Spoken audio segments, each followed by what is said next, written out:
Part 2 की शुरुआत वहीं से होती है जहाँ पिछला एपिसोड खत्म हुआ था। केक उछलकर दोही के ऊपर गिरने ही वाला था, मगर तभी गुवॉन आकर दोही को साइड कर लेता है और दूसरे हाथ से केक को भी बचा लेता है। दोही तो बस गुवॉन को देखने ही लग जाती है और उसके हैंडसमनेस पे फिदा हो जाती है। वो ब्लश करने ही लग गई थी, इसीलिए वो अभी आती है कि अगर वॉशरूम का बहाना देकर चली जाती है। जिसके जाने के बाद गुवॉन तो केक को बड़े प्यार से देखता है, कहता है कि इसकी वजह से अभी मेरा केक खराब हो जाता। देन केक को लेकर वो खाने के लिए बैठ जाता है। वहीं इधर दोही तो कुछ और ही समझ बैठी थी कि इसने तो मेरे बर्थडे के लिए केक भी मंगाया है, शायद ये इतना भी रूड नहीं है, मेरे लिए बर्थडे केक का सरप्राइज लाया, वो भी इस तरह से। काफी यूनिक सोच है इसकी। ये कहकर वो तो गुवॉन की तारीफ भी करने लग जाती है और ब्लश करने भी लग गई थी। वहीं तरफ अपना गुवॉन तो बड़े चाव से केक का पहला बाइट खाने जा ही रहा था, लेकिन वो माफिया बॉस का गुंडा उसका फर्स्ट बाइट गिरा देता है और उसे धमकाने लग जाता है कि आखिर तू है कौन और तुझे किसने यहाँ भेजा है और तूने हमारे बॉस के साथ क्या किया। लेकिन गुवॉन अभी केक खाने के मूड में था, इसीलिए उसे थोड़ा रुकने के लिए कहता है, बताता है कि मैंने 1 महीने पहले इस रेस्टोरेंट को बुक किया था शांति से मेरा फेवरेट केक खाने के लिए, इसलिए मुझे अभी डिस्टर्ब मत कर, पहले मैं ये प्यारा सा केक चख लेता हूँ फिर तुम लोग को देखता हूँ। ये कहकर वो दूसरी बाइट खाने जाता है, मगर वो गुंडा उसे भी गिराकर केक को खराब कर देता है, जिससे गुवॉन को तो बहुत ही ज्यादा गुस्सा आता है। इसलिए उन्हें कहता है कि बहुत तरह के कचरे होते हैं, कुछ रिसाइक्लेबल होते हैं और दूसरे नॉन रिसाइक्लेबल, और तुम्हें देखकर नहीं लगता कि तुम्हें रिसाइकल किया जा सकता है क्योंकि तुम सब गंदी नाली के कचरे हो। जो वो गुंडा अपने बंदों से गुवॉन को मारने के लिए कहता है। पहला गुंडा हथियार निकालकर उसे मारने जाता है, लेकिन गुवॉन उसे न्यूज़पेपर में बंद कर देता है। अचानक उस बंदे को गायब देखकर सब लोग तो शॉक्ड रह जाते हैं और जब गुवॉन के हाथ के न्यूज़पेपर में उस बंदे की फोटो देखते हैं तो ये लोग तो और ज्यादा डर जाते हैं, पूछते हैं कि आखिर तुम हो कौन। दूसरा बंदा अटैक करने जाता है तो गुवॉन उसे भी पेपर के अंदर खींच लेता है और उसकी भी पेपर में फोटो आ जाती है। लेकिन अभी दूसरे बंदे उसे मारने जाते हैं तो गुवॉन पेपर को फोल्ड करके एक एक के सर पे मारने लग जाता है, जिससे वो सभी एक एक करके गायब हो जाते हैं, जिससे उन गुंडों का बॉस तो काफी ज्यादा डर जाता है। आखिर में गुवॉन उन सभी को पेपर के अंदर खींच लेता है। वहीं दोही तो गुवॉन के बारे में सोचकर ब्लश कर रही होती है, इसीलिए वो जल्दी से अपना टचअप कर लेती है और बाहर आ जाती है। लेकिन गुवॉन तो अपने केक के बारे में सोचकर काफी ज्यादा गुस्सा था। दोही आकर उससे केक के बारे में पूछती है। गुवॉन बताता है कि पार्टी खत्म हो चुकी है इसलिए तुम भी निकलो। दोही कहती पर तुमने मेरा बर्थडे केक कैसे खा लिया। गुवॉन कहता है किसने कहा तुम्हारा बर्थडे केक था और वैसे तुम्हारी बर्थडे की मुझे क्यों पड़ी होगी, इसलिए चुपचाप यहाँ से निकल जाओ, तुमने मेरा काफी प्रीशियस टाइम वेस्ट कर दिया। जो सुन दोही को तो बहुत ही ज्यादा गुस्सा आता है और विश करके जाती है कि दोबारा हमारी मुलाकात कभी ना हो। तो गुवॉन कचरा साफ करने के लिए उस न्यूज़पेपर को वॉशरूम में फेंक आता है, जिससे वो सारे गुंडे बाहर आ जाते हैं। इधर दोही कंपनी वापस जा रही थी, लेकिन उसका मूड बहुत ही ज्यादा खराब था गुवॉन की वजह से। तो मिशन से उस आर्टिकल के पीछे कौन था इसके बारे में पूछती है। मिशन बताती है कि ये काम आपका नाम खराब करने के लिए मैडम जू की बेटी सुआन का है, जो कि मेरे ग्रुप के एक सब्सिडियरी कंपनी मेरे अपैरल कंपनी की प्रेसिडेंट है। जो सुन दोही कहती कि आखिर ये लोग मुझे शांति से रहने क्यों नहीं देते। तभी ट्रैफिक में एक बिल्डिंग के ऊपर दोही मेरे ग्रुप के बारे में एक न्यूज देखती है कि अभी मेरे ग्रुप के अंदर पावर स्ट्रगल चल रही है, यानी कि मैडम जू के बाद कौन कंपनी का चेयरपर्सन बनेगा। इसको लेकर कंपनी के ओनर्स के बीच फाइट शुरू हो चुकी है, जिससे फ्लैशबैक शुरू होता है मेरे ग्रुप के बारे में, जिसे एस्टेब्लिश किया था मैडम जू ने, जिनके 2 बच्चे हैं। बड़ा बेटा नोसुक, जिसे मैडम जू मेरे ग्रुप संभालने के काबिल नहीं मानती। दूसरी छोटी बेटी सुआन, जिसका हस्बैंड अब्रॉड में रहता है, क्योंकि सुआन को बचपन से पेरिस में रहने का बहुत मन था। सुआन के ट्विंस बच्चे हैं ऑस्टिन और जस्टिन, और नोसुक का एक बेटा है। वही मैडम जू का एक भाई भी है, जिनका बेटा जूसियोक भी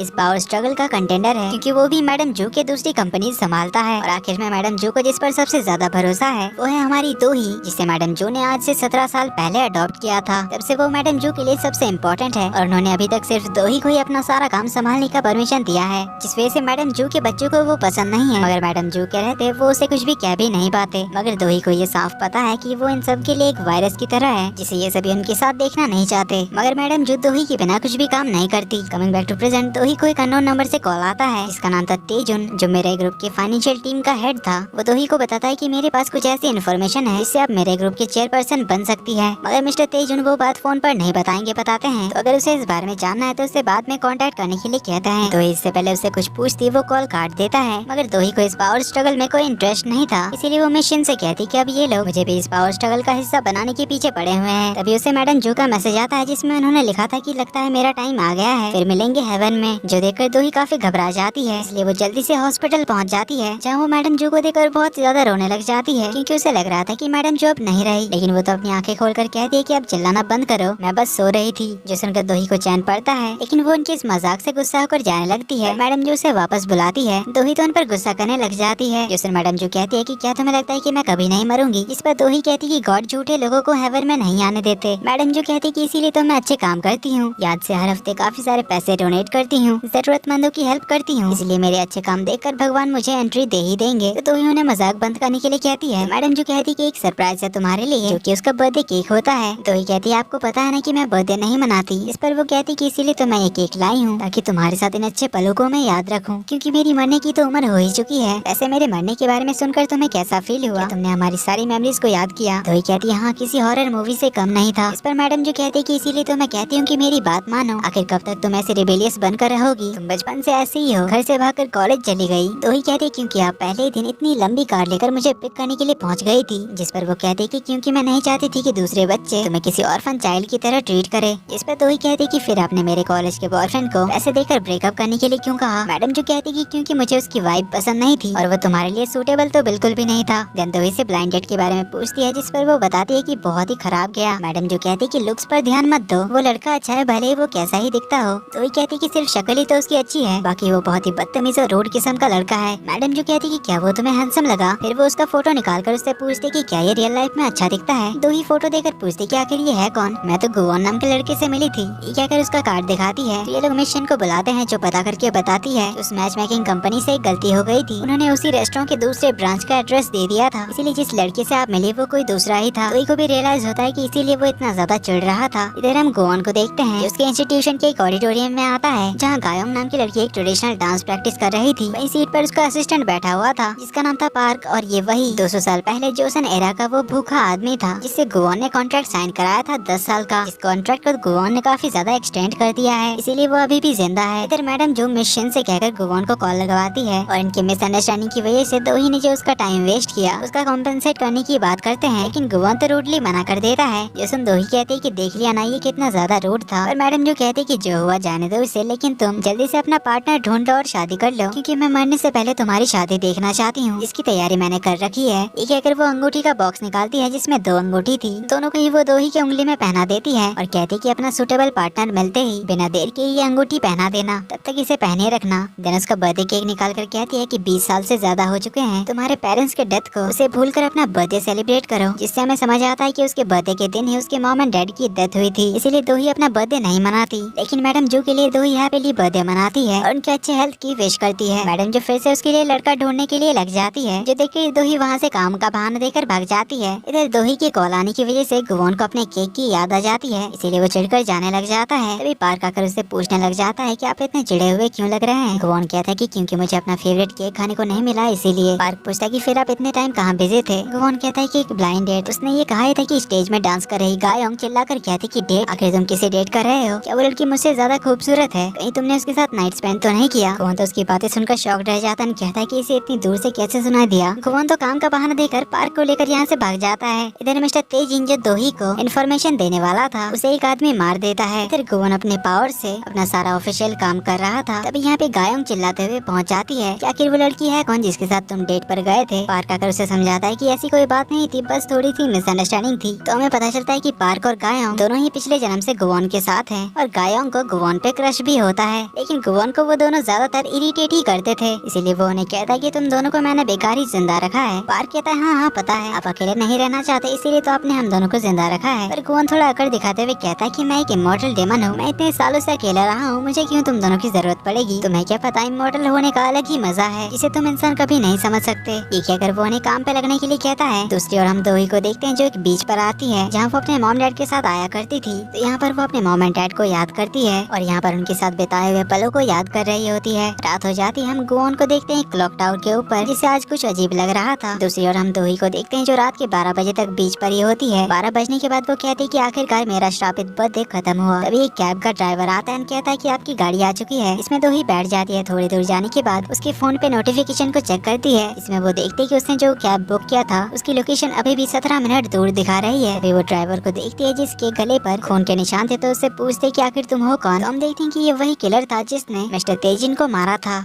तो वो ड्राइवर गाड़ी रोककर कहता है कि ये पूछो कि तुम आखिर क्यों मरने वाली हो? कहकर वो उसे क्लोरोफॉर्म सुंघाकर बेहोश करने लग जाता है। जिस बीच वो उसे बताता है कि तुम्हारी मौत की वजह मैडम जू है। इतने में वो उसका मुंह दबाकर बेहोश कर देता है, लेकिन दोही ने नाटक किया था बेहोश होने का, इसलिए वो उस आदमी को धक्का देकर कार से बाहर निकल जाती है और भागने लग जाती है। और ये वही एपिसोड के शुरुआत का सीन था। इधर क्लॉक टावर के ऊपर से गोवन अपने शिकार को ढूंढ रहा था, जिसकी कोई विश हो या फिर उसे किसी तरह की मदद चाहिए। तभी उसकी नजर पड़ जाती है दोही पर, तो उसकी तरफ इशारा करके कहता है कि मिल गई। उधर दोही भागते हुए जा रही थी, तभी सामने की ओर से गुवान आ जाता है, जिसे देखकर वो तो हैरान होती है। उसके दिमाग में यही सब बातें चल रही थी कि आखिर वो मुझे बचाने आ रहा है या फिर मारने। उसे शक भी हो रहा था कि कहीं ये किलर और वो एक साथ मिले हुए तो नहीं है। पर जो भी वो गुवान की ओर भाग कर जाती है और उसे हेल्प करने के लिए कहती है, पर गुवान कहता है इससे पहले तुम्हें मेरे साथ एक डील करनी होगी। दोही कहती कि अभी इन सब का टाइम नहीं है। उसके हाथ में चाकू है, दिखाई नहीं देता। गुवान कहता है ठीक है फिर देख लो तुम, मैं जा रहा हूँ। दोही उसे रोककर डील के लिए मान जाती है। गुवान कहता है कि वैसे तो मैं कॉन्ट्रैक्ट साइन करवाने से पहले किसी की हेल्प नहीं करता। इस आदमी को देखकर मेरे हाथों में खुजली हो रही है। ये बोलकर वो उसे मारने जाता है।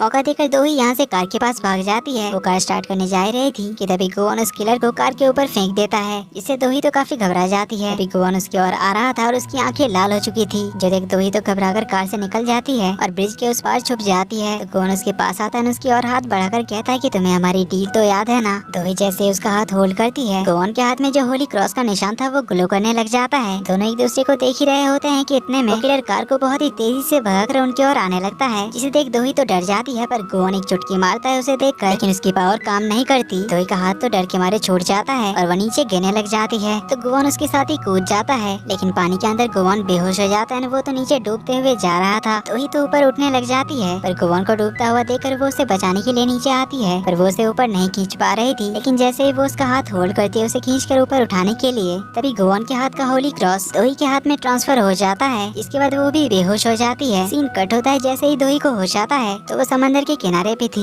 सामने गुवान को खड़ा देखकर वो उसके पास जाती है। उसका सर चकरा रहा था, वो अपने सर पे हाथ लगाती है। तभी गुवान को उसके हाथ में वो होली क्रॉस दिख जाता है, जिसे देखने के लिए वो उसका हाथ खींचता है और शॉकिंगली उसे देखने लग जाता है। तभी पानी का एक वेव पत्थरों से आकर टकराती है, जिससे पानी उनके ऊपर उड़ता है, लेकिन पानी हवा में ही रुक जाता है, जिसे देख दोही हैरान होती है। और इसी के साथ पार्ट 2 का एंड यहीं पर होता है। ड्रामा आगे काफी इंटरेस्टिंग होने वाला है। जल्दी ही मिलते हैं अगले पार्ट में। वीडियो पसंद आई तो वीडियो को लाइक कर देना। चैनल पर पहली बार आए तो do subscribe and hit the bell icon. जल्दी ही मिलते हैं अगले पार्ट में। तब तक के लिए take care and bye bye.